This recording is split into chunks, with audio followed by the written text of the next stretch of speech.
মাঠ সংকট বন্দরনগরী চট্টগ্রামে। এর মাঝেই এম এ আজিজ স্টেডিয়াম 25 বছরের জন্য দেওয়া হয়েছে ফুটবল ফেডারেশনকে। তাই এখানে ক্রিকেট, হকি, ভলিবল সহ অন্তত 32 ইভেন্ট আয়োজন করা যাবে না, করা যাবে না অনুশীলনও। ক্রীড়া পরিষদে এই সিদ্ধান্তে ক্ষোভে ফুঁসছেন বন্দরনগরীর ক্রীড়া সংশ্লিষ্টরা। এই সিদ্ধান্ত বাতিলের দাবিতে আন্দোলনে নেমেছেন খোদ সিটি মেয়র। এমন সিদ্ধান্তকে চট্টগ্রামের সাথে বৈষম্যমূলক ও হঠকারী বলেছেন ক্রীড়া সংশ্লিষ্টরা। চট্টগ্রাম থেকে আরও জানাচ্ছেন মুজিবুল হক। বন্দরনগরী চট্টগ্রামের ক্রীড়াক্ষেত্রে ব্যস্ততম venue M A Aziz stadium. জেলা ক্রীড়া সংস্থার অধীনে বছরে অন্তত 32টি ইভেন্টের খেলা হয় এই স্টেডিয়ামে। পাশাপাশি চলে বিভিন্ন ইভেন্টের অনুশীলন। তবে এসব ইভেন্ট বন্ধ করে এই স্টেডিয়ামটি 25 বছরের জন্য বাংলাদেশ ফুটবল ফেডারেশনকে লিজ দিয়েছে জাতীয় ক্রীড়া পরিষদ। এমন সিদ্ধান্তে ক্ষোভে ফুঁসছেন চট্টগ্রামের ক্রীড়াঙ্গন থেকে শুরু করে সচেতন নাগরিক সবাই। এই উদ্যোগের ফলে মাঠে আয়োজন করা যাবে না অন্য কোনো ইভেন্ট, যা হুমকির মুখে ফেলবে বাকি সব ইভেন্টকে।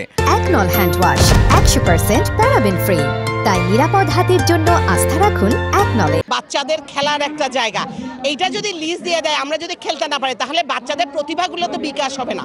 এই খেলাকে যদি দিয়ে দেয় মাঠটা, তাহলে আমাদের অনেক ক্ষতি হচ্ছে, আমাদের অনেক ইভেন্টের ক্ষতি হচ্ছে। জাতীয় ক্রীড়া পরিষদকে এই সিদ্ধান্ত থেকে সরে আসার আহ্বান জানিয়েছেন স্থানীয় ক্রীড়া সংগঠকরা। তা না হলে ক্রীড়াঙ্গনে দ্বন্দ্বের শঙ্কাও তাদের। চট্টগ্রামে স্টেডিয়ামে যে 30-32টা খেলা হয়, যদি ফুটবলকে দিয়ে ওই আমার যে চিরা মেডিকেল কলেজের মতো আপনারা চলে যান, সেটা সুন্দর লাগছে না। এটা বাফুফেকে 25 বছরের জন্য লিজ দেওয়া হচ্ছে বা ওদেরকে ক্ষমতা দেওয়া হচ্ছে। শুধু যদি ফুটবল হয় এখানে, সেক্ষেত্রে আমাদের অন্য যে খেলাগুলি আছে, ক্রিকেট আছে, হকি আছে, এখানে অ্যাথলেটিক্স হয়, এখানে আপনার ভলিবল হয়, সময় সুযোগ করে এগুলো তো বন্ধ হয়ে যাবে। এ নিয়ে আন্দোলনে নেমে সিটি মেয়র বললেন, চট্টগ্রামের সাথে এটা বৈষম্যমূলক আচরণ। বাংলাদেশ ফুটবল ফেডারেশনকে 25 বছরের জন্য নাকি ইজারা দিয়ে দেওয়া হয়েছে। অনেক খেলোয়াড় আছে এইসব প্রিমিয়ার লিগ, ফুটবল, ক্রিকেট খেলে, হকি খেলে, ভলিবল লিগে তাদের পরিবার চালায়।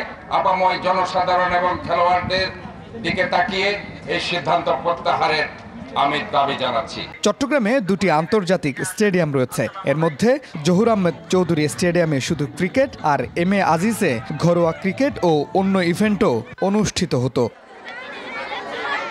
Mujibul Haque, DVC news, Chittagong.